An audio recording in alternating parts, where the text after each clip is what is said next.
അങ്ങനെ കേരളം വലിയ പ്രതീക്ഷയിലാണ്. എന്തായാലും തെരഞ്ഞെടുപ്പ് നടക്കാൻ പോവുകയാണ്. അതുകൊണ്ട് തന്നെ മിനിമം 5 സീറ്റ് എന്ന് പറയുന്ന ബി.ജെ.പിയുടെ ആ സ്വപ്നത്തിലേക്ക് അടുക്കണമെങ്കിൽ തീർച്ചയായും നിർമ്മലാ സീതാരാമന്റെ ബജറ്റിൽ എന്തെങ്കിലുമൊക്കെ പ്രഖ്യാപനം ഉണ്ടായേ തീരൂ. അതുകൊണ്ട് തന്നെ ഇത്തവണ കേരളത്തെ അവഗണിക്കാനാവില്ല എന്നൊരു വിലയിരുത്തലിലാണ്, പ്രതീക്ഷയിലാണ് നമ്മൾ. വിപിൻ സി വിജയനുണ്ട് കൊച്ചിയിൽ നിന്ന് വിശദാംശങ്ങളുമായി. Vipin, very good morning. ഇപ്പം ഞാൻ പറഞ്ഞതുപോലെ തന്നെ ഈ 5 സീറ്റ് ഇങ്ങനെ മനസ്സിൽ തിളങ്ങി നിൽക്കുമ്പോൾ അത് ഇതുവരെ വലിയ ചുവടുറപ്പിക്കാത്ത ഒരു സംസ്ഥാനത്ത് തീർച്ചയായും എന്തെങ്കിലും അങ്ങോട്ടും ചെയ്തേ പറ്റൂ എന്ന ആ ഒരു അവസ്ഥയിലായിരിക്കുമല്ലോ ധനമന്ത്രി എന്ന്. നമുക്കിപ്പോൾ കേരളം ഒരു 29 ആവശ്യങ്ങൾ മുന്നോട്ട് വെച്ചിട്ടുണ്ട്. ആ 29 ആവശ്യങ്ങളിൽ കൊച്ചിയെ അല്ലെങ്കിൽ മധ്യ കേരളത്തെ ബാധിക്കാവുന്ന നിരവധി ആവശ്യങ്ങളുണ്ട്. ഇപ്പോൾ സീ ഫുഡ് ഹബ് ആണെങ്കിലും അതുപോലെ തന്നെ ഹൈഡ്രജൻ ഹബ് ആണെങ്കിലും ഇതൊക്കെ നമുക്ക് കൊച്ചിയിലും പ്രയോജനപ്പെടുത്താവുന്ന കാര്യങ്ങളാണ്. ഒപ്പം തന്നെ ചെറുകിട ഇടത്തരം വ്യവസായങ്ങൾക്ക് സാങ്കേതിക വിദ്യക്കൊക്കെ പ്രാധാന്യം നൽകണമെന്ന രീതിയിൽ ഒരു സജഷൻസ്, നീണ്ട ലിസ്റ്റും അതിന്റെ എതെങ്ങനെ ചെയ്യണം എന്നുള്ള കാര്യവും കേരളം ആവശ്യപ്പെട്ടിട്ടുണ്ട്. അപ്പോൾ നമുക്ക് ഈ മധ്യ കേരളത്തിൽ നിന്നൊക്കെ എന്ത് പ്രതീക്ഷിക്കാം?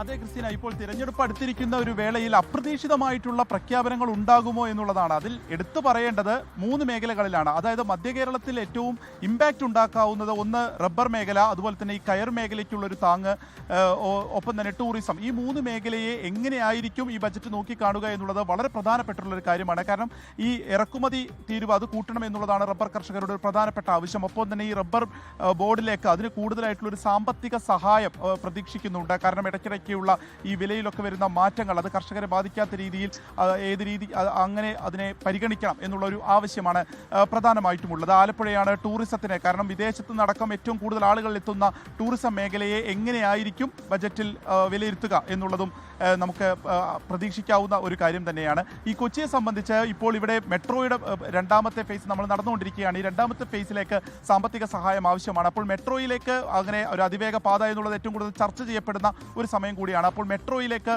അതിൽ ഒരു സാമ്പത്തിക സഹായത്തിന്റെ പ്രതീക്ഷയുണ്ട്. വാട്ടർ മെട്രോയിൽ കൂടുതൽ റൂട്ടുകൾ പ്രഖ്യാപിക്കുക, അതിനു വേണ്ടിയിട്ടുള്ള ഒരു അടിസ്ഥാന സൗകര്യ വികസനം എന്നുള്ളത് കൂടിയുണ്ട്.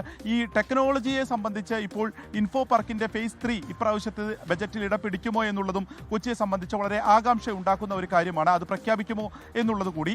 മറ്റൊന്നുള്ളത്, ഈ ബാംഗ്ലൂർ കൊച്ചി ഒരു വ്യാവസായിക അടിസ്ഥാനത്തിലുള്ള ഒരു പാത എന്നുള്ള ഒരു ഇടനാഴി എന്നുള്ള ഒരു വലിയ പ്രൊജക്ട് തന്നെ നമ്മളുടെ മുന്നിലുണ്ട്. അതിന് പക്ഷേ സാമ്പത്തിക സഹായം ആവശ്യമാണ്. ഒപ്പം തന്നെ ഗ്ലോബൽ സിറ്റി അയ്യമ്പുഴയിലുണ്ട്.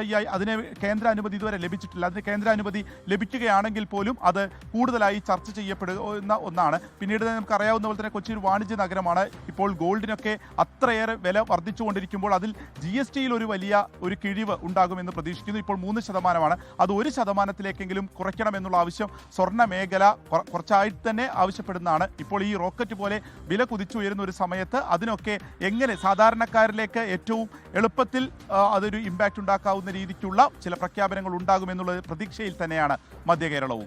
ശരി, വിപിൻ സി വിജയനാണ് വിവരങ്ങൾ നൽകിയത്. ലോകത്തെവിടെയായാലും ഏത് സമയത്തും 24 വാർത്തകളും ഓഗ്മെന്റഡ് റിയാലിറ്റി പാക്കേജുകളും എക്സ്പ്ലെയിനറുകളും വിശദമായി കാണാൻ ഞങ്ങളുടെ യൂട്യൂബ് ചാനൽ നിങ്ങൾക്ക് സബ്സ്ക്രൈബ് ചെയ്യാം.